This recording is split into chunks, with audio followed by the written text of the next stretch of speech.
Hey guys, just a quick video. I was going to do some onions, dehydrate them overnight so I wouldn't have to be in here and smell them all day. I'll have to air out the house tomorrow. It's too windy outside to put the dehydrator out on the porch because I'll be able to take off with the lid. But what I did is I had a bag of onions that was getting old, and one of them was ruined. So I processed the rest of them. I have another bag up there, but I processed the rest of these so that I wouldn't lose out on them, right? Because who wants to waste food money? I don't. So what I'm doing is I have some diced up here. Okay. I sliced them and then cross cut them. Then I took a smaller slicer that julienned and I cut them up really fine. Can you see that? Okay. And what I'm going to try to do with those is make those into the dehydrated onions that I sprinkle on stuff. Now on these other ones, if they end up being really small, I might do that with them and then make this into an onion powder. One of the two is going to be the onion powder. Maybe, you know, these dices, they're small enough. I'm pretty sure that when they shrink up, they'll end up being small enough to use in a dehydrated onion recipe. So that might be the way to go. I just wanted to try the smaller julienne, so I put 2 onions. This is 2 onions worth right here on this plate, or on this fruit roll-up tray. Oop, ooh, boy, I almost dropped it. Anyway, it's 2 onions worth, but it's really kind of mushy, and they're sticky, you know, like they stick together. So what I'm going to do is I'll just I put those on the fruit roll-up tray so they wouldn't fall through, and dry them that way. And I'm putting the others on the trays with clean screens to dehydrate those, and they'll be dehydrated by morning. Then I can wash everything up and do my blueberries tomorrow, which will be the other half of this video, because I'm going to put 2 videos together because this is not going to be very long. But this was like 7 onions, 6 or 7 onions that were fixing to go bad, and rather than waste $3 or $4 worth of onions, I thought I'll just dehydrate them and be done with it, and get them taken care of. I want these things, you know, I use a lot of dehydrated onion and stuff in my cooking, okay? I use it sometimes even more so than fresh, because it's easy. When I cook, it's there. I don't have to buy it. I don't have to worry about it going bad, which is what's happening to these, is because I didn't use them while I was cooking. And so what I'm going to do is I'm just going to preserve these to where they won't spoil. And, you know, next week or so, maybe I'll do the other half of them. There's a whole nother bag over there but they're fresher. So I'm going to fill these trays up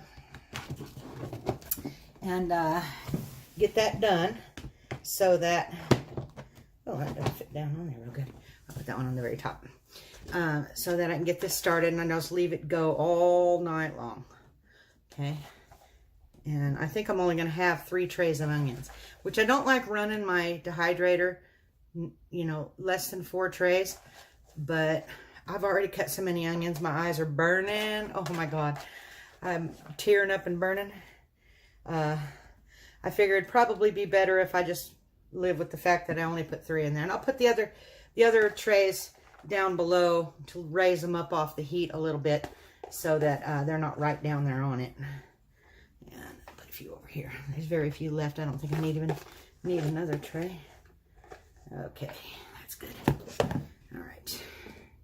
So anyway, just a quick update. Gonna dehydrate the onions. I'll let you see them tomorrow. I might put 2 or 3 little videos together, but I'll let you see them tomorrow after they're dehydrated.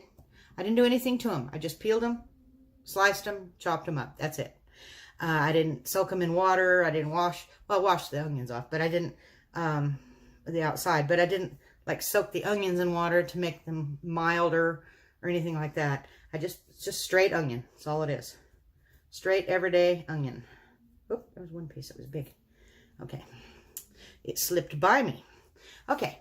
Well, I will bring you guys back in the morning when I have this all done, and you can see for yourself how easy it is to do the onions yourself, other than the cutting them up. Oh my God. Anyway, we'll see you in the morning. Hey guys, this is the next morning, and the onions are done. I did test it.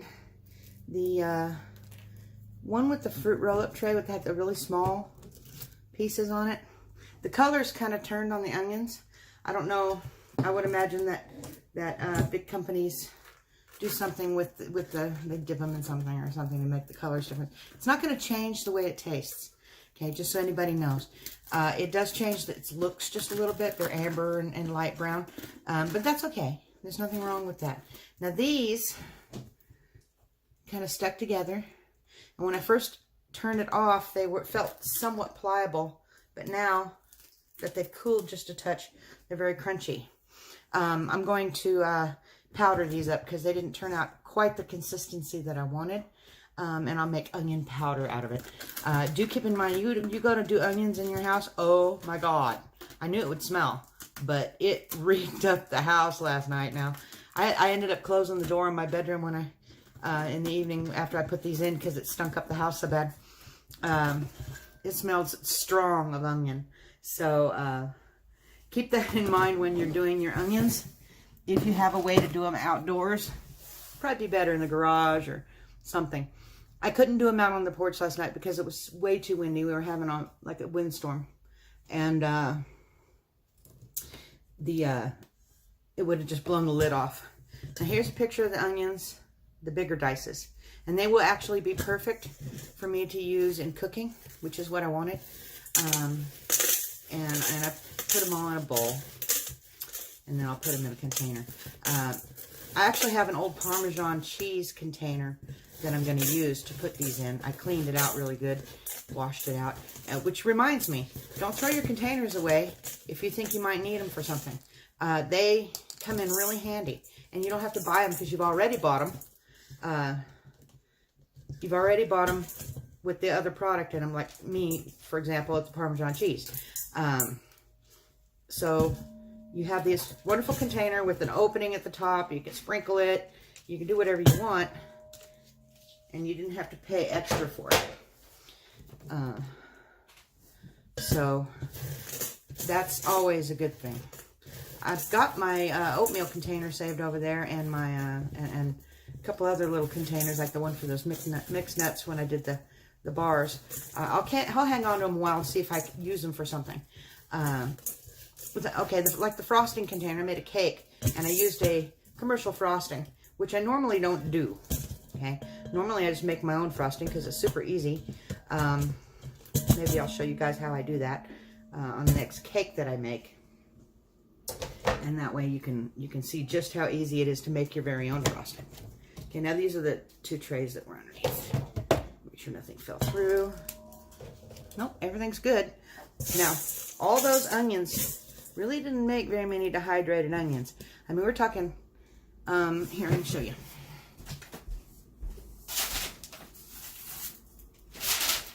It was a bag like this, okay, minus one onion. And it wasn't a big onion that I lost out on. It was just starting to go bad, and I don't want to use it. But the onions were that.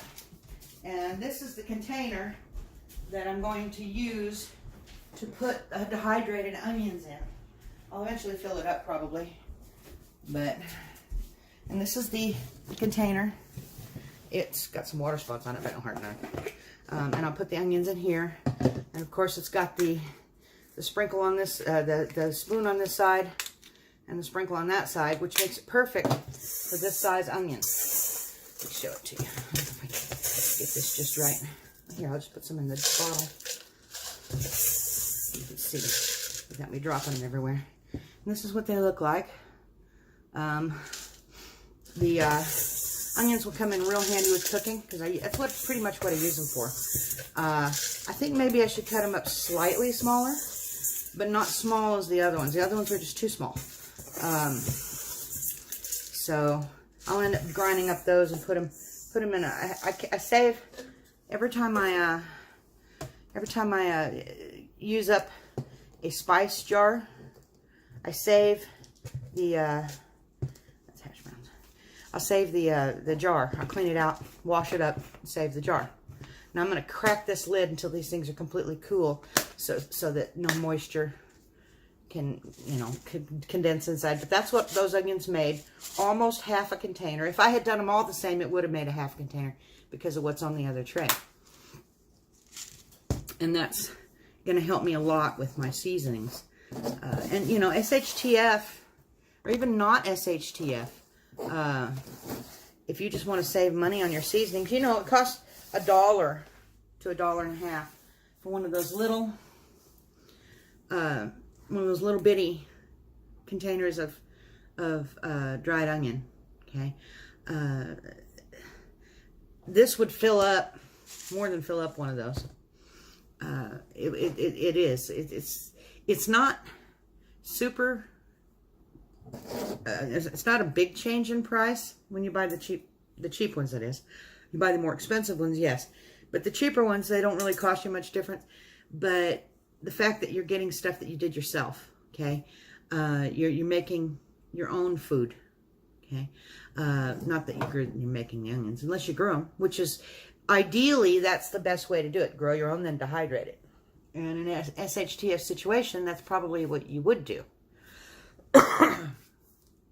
And that way you have onion for all winter long, okay? Because onions, now some onions will store longer than others, and when you pull them out of the ground and you let them dry for a day or two to get that skin on them, you leave the tops on. You can braid the tops together like you do garlic, and you can hang them, okay? But after a certain period of time, the onions start to go bad.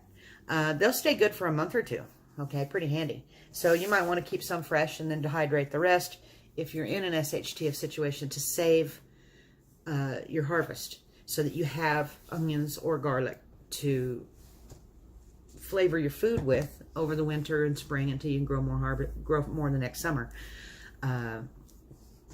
You know, this right here was, what, 5 decent sized onions. Depending on the size of onions you grow, you know, you might want to take that into consideration. If you think you'd use this up in about 5 meals, then you're going to want to plan your meals accordingly and plant your onions accordingly. A lot of people don't plant enough, or they plant way too much, but kind of get an idea. You know, if this makes a half of one of these containers almost, and I can crush these up just a little bit more, and I may do that. The dehydrated onion is really good. You can put it in casseroles, stews, soups. You can even put it in a little bit of water and rehydrate it, so you can put it in omelets or you know, salads even. There's a lot of things you can do with your dehydrated onions. Now, the color isn't the prettiest. It's not bad. I mean, it's not white like an onion, but it's not bad. You know, it doesn't change the taste at all whatsoever. The taste is just the same as any dehydrated onion or dried onion you buy in the store. It's just the color is different. But you don't have the chemicals now to deal with in your body. So that's part of the reason why I'm doing it, is some of the reason I'm doing that is because of this. So anyway, I'm going to stop this here, and I'm going to clean up my trays.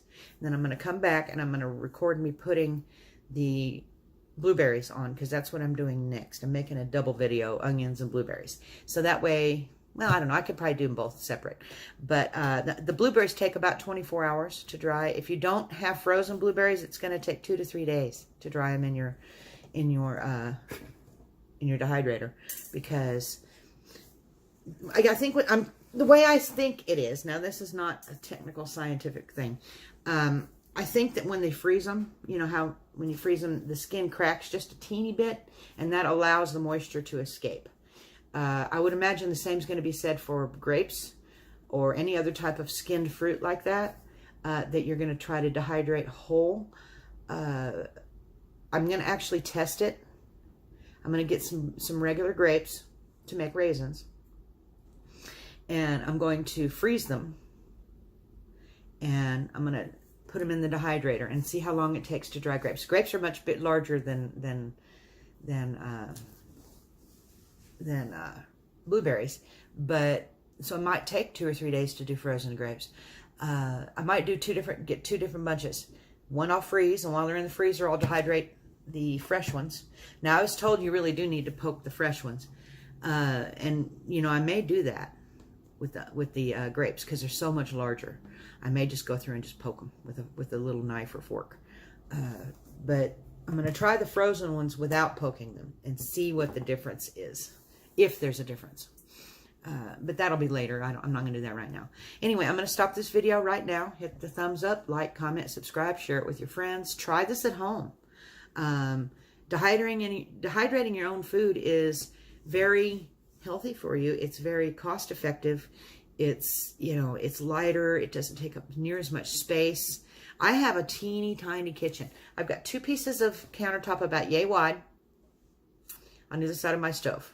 Okay, I've got one about this wide to the left of my sink, and that's where my part of where my microwave sits. And then I've got about a 3.5 foot section to the right of my sink. That's all the countertop I have. But now the countertop is deep near the sink because it's almost a bar. So the backside is always cluttered because I have no counter space. I don't have much in the way of cabinet space either. So anything that I can do that would change the volume of food to a smaller amount makes it easier to store is good. And my freezer being so small, you know, it's a normal size freezer, but no, I don't have a big side-by-side freezer, refrigerator freezer. It's just a little, maybe about a 20 cubic foot refrigerator, if that. So the freezer's not very large on that. So if I can get them out of the freezer and dry them up, dehydrate them, can them with my new canner, I love it, then it would be better. So anyway, check out my links down below for the EMP Shield coupon code, and y'all come back and see me.